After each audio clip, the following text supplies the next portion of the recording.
In chronological order, a history of Noah may be taken next. Though Noah is referred to in the Holy Quran repeatedly, a detailed account of his preaching is contained in the short chapter entitled Nuh, and devoted entirely to his life work, one of the earliest Mecca revelations in 11:25 through 49, 26, 105 to 121, and 54, 8 through 15. Another early revelation, other references being very brief. A few quotations are given below as showing how strenuously Noah worked to establish the truth and how stubborn his people were in rejecting it and how they were finally destroyed by a deluge.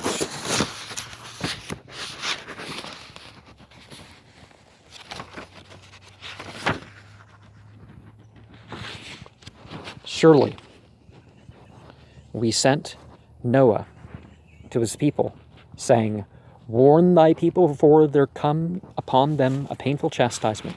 He said, "O my people, I am a plain warner to you, that you should serve Allah and keep your duty to him and obey me." He said, "O my Lord, I have called my people night and day, but my call has only made them flee the more. And whenever I have called them, that thou mayest forgive them, they thrust their fingers in their ears and cover themselves with their garments and persist in their evil ways and are big with pride. Then surely I have called to them aloud, then spoken to them in public and spoken to them in private. So I have asked, ask forgiveness of your Lord. Surely he is ever forgiving. He will send down upon you the rain, pouring in abundance, and help you with wealth and sons, and make for you gardens, and make for you rivers. What is the matter with you, that you hope not for greatness from Allah?" That's Surah 71, 8, 1 through 13. I translated, of course, "And certainly we sent Noah to his people. Surely I am a plain warner to you, to serve none but Allah. Verily, I fear for you the chastisement of a painful day. But the chiefs of his people who disbelieved said, We see thee not, but a mortal like us, and we see not that any follow thee, but those who are the meanest of us. At first thought, nor do we see in you any superiority over us, nay, we deem you liars. He said, O my people, see you if I have with me clear proof from my Lord, and he has granted me mercy from himself, and it has been made obscure to you. Can we compel you to accept it while you are adverse to it? And O my people, I ask you not for wealth in return for it."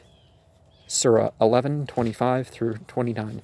The Bible is silent about Noah's preaching to his people and his great struggle to bring about the Reformation. It tells only that there was wickedness in the whole of the earth, while only Noah was a just man and perfect in his generations, and that God told Noah to make an ark for himself and his family, and he was going to destroy the earth and all on it. There is another marked difference in the story of Noah as related in the Quran as related in the Bible. According to the Bible, the deluge covered the whole earth, and its result was the destruction of all flesh on the surface of the earth. And all the flesh died that moved upon the earth, both of fowl and of cattle and of beast, and of everything that creepeth upon the earth, and every man. See Genesis 7:21. According to the Holy Quran, the deluge was a punishment only for the particular people who persisted in their evil ways and rejected the truth, who refused to bow before God. The Holy Book speaks again and again of Noah being sent to a particular people and only of their destruction by the deluge, because they not only would not give up their wicked ways, but even planned to destroy the righteous. Noah said, My Lord, surely they disobey me and follow him, his wealth and children, who have increased him in naught but loss.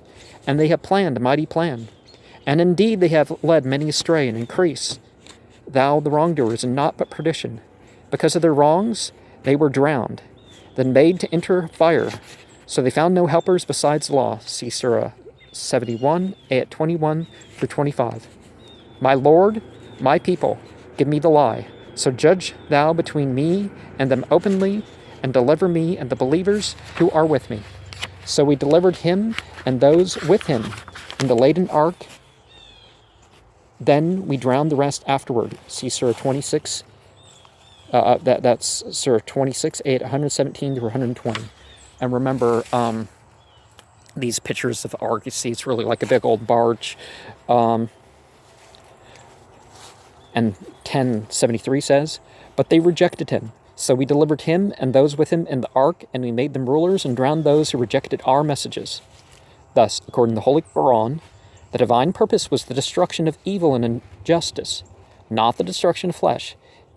It was only the unjust people who would not give up their evil ways and who planned to bring about the destruction of the preachers of righteousness that were destroyed. There is no mention in all the Holy Quran of the deluge covering the whole face of the earth.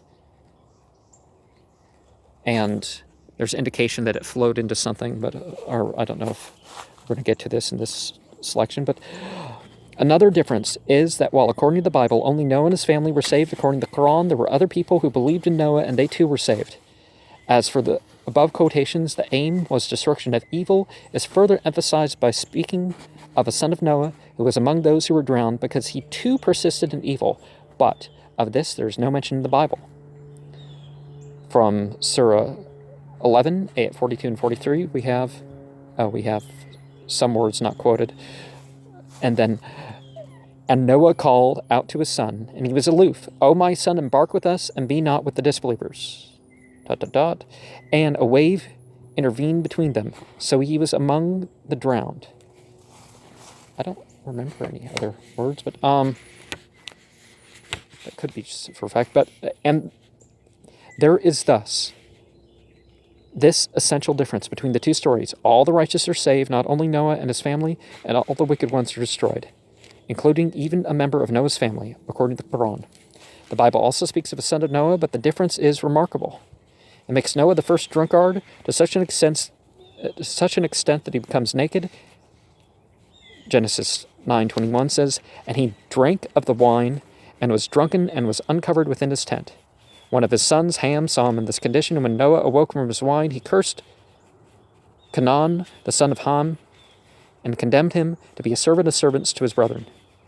The story, in all its details, is entirely repugnant to moral laws.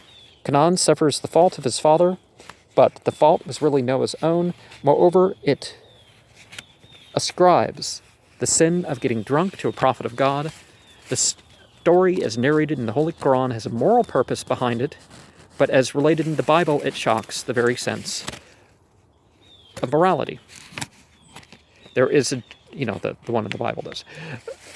There is generally a misunderstanding about the origins of the deluge due to a wrong interpretation of the word tanur, which occurs in the following verse.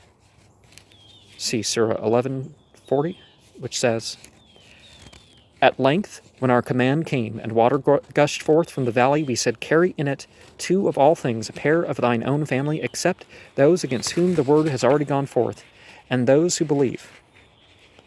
The deluge was the result of an exceptionally heavy rain, a severe cloudburst. 54:11 through 12. "And then we opened the gates of heaven with water pouring down, and made water to flow forth in the land in springs. So the water gathered together according to a measure already ordained." It should also be noted in the language of the Quran, the words "all things" of which pairs were to be taken mean not only animals existing on the earth to be gathered together, which was a physical impossibility for Noah, but all things needed for the sustenance of those in the ark. The same words occur elsewhere.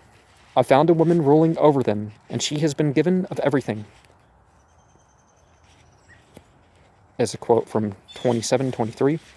Here, too, by all things are meant all things needed for her pomp and glory. A very short notice of Noah contained in Surah 29, ayat 14 and 15 adds that he remained among his people for 950 years, which may refer to either his own span of life or the duration of his law. In Surah 66:10, his wife is mentioned along with Lot's wife, and is stated that both of them acted treacherously toward their righteous husbands. Further, according to the Holy Quran, Noah's Ark was left as a sign for the coming generations, while there is no such mention in the Bible. And we bore him on that which was made of planks and nails floating on before our eyes, a reward for him who was denied, and certainly we left it as a sign. But is there any that will mind? See Surah that's a quote from 54, 13 through 15.